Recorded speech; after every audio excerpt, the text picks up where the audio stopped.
No spoilers, this country is Vietnam. It's warm here all year round. Living is cheap, there are plenty of fresh vegetables and fruits, beautiful nature, and it's just a paradise for remote workers. In this video, we'll talk about the cool things and not so cool things you can find in Vietnam. In the meantime, make sure to subscribe to the channel. We have a lot of interesting stuff coming up. I'm Sasha. I work as a specialist and create content for this channel. And I'm Valia, and I don't have a choice. We've been in Vietnam for 8 months, and here's what will make you happy when you move here.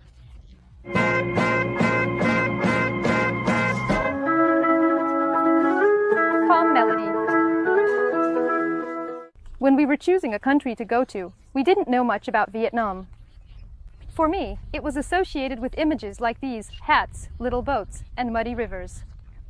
Write in the comments what associations you have with Vietnam. But of course, that's not the whole picture of Vietnam.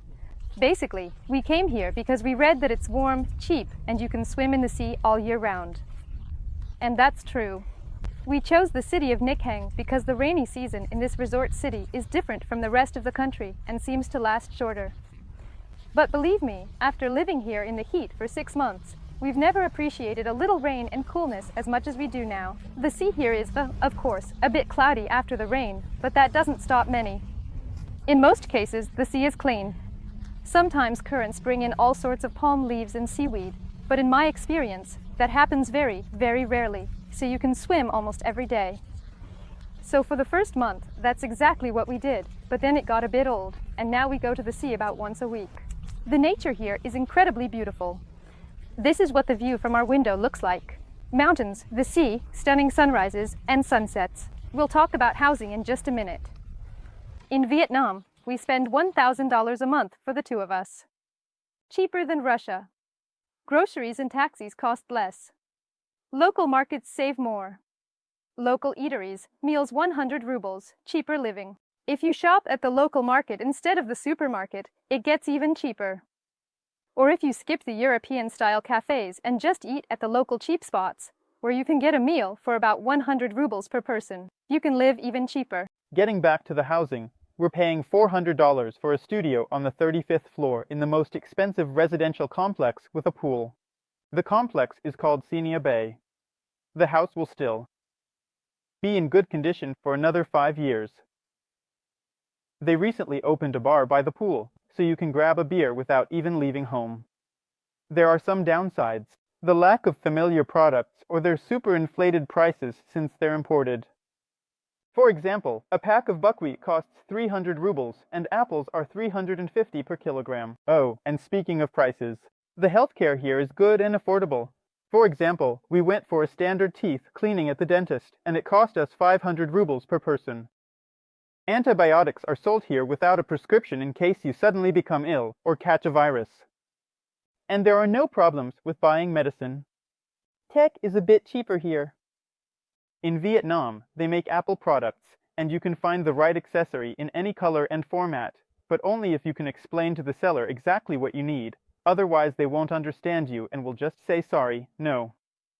We ran into this when we were buying a Mac. We went to the store, but they didn't have the model we needed in stock. The seller said, sorry, no.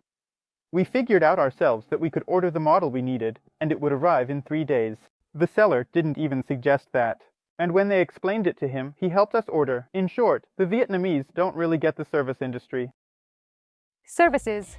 Shein is still open, and if you don't know what that is, marketplace, cheap clothes, then don't go there, it's addictive. Instagram works without a VPN. You can watch TikToks, sign up for Google accounts, and just have a great time. So, if you're a remote worker who's tired of searching for a VPN, come on over here. Now, the downsides. Now, let's briefly talk about the downsides that could mess up your life. The biggest downside is the visa run. Unless you get yourself a 1-year visa, for example, by opening a business in Vietnam, you will need to go on visa runs once every 45 days or once every 3 months if you apply for an e-visa. The downside of visa runs is that you spend a whole day on them. You take a bus to the border, cross it, then head to the bus and come back. The buses are pretty cool. They're called Soli buses. Only for lying down. We've only seen things like this in Asia. The Vietnamese are quite noisy, impudent, and bite-loving guys. They will scream loudly all morning, at 10 o'clock at night, ride a bike, throw garbage on the sidewalk, disrespect pedestrians, or lay out a picnic with karaoke all over the sidewalk. But this is their country, and they live a great life, so let's not judge them. How do you decide to move? We had a lot of fun. We had no intention of going to Vietnam at all and moved to Kyrgyzstan. We'll make a separate video about this sometime. In short, you just need to take the plunge and come over. There could have been an advertisement for some airline ticket sales service here, but no one paid us for the advertisement. In fact, if you watch this video to the end, I would like to invite you to subscribe to our channel. This really matters to us, and if you're planning to come to Vietnam, make sure to check out our video guide. Thanks for subscribing and for your likes.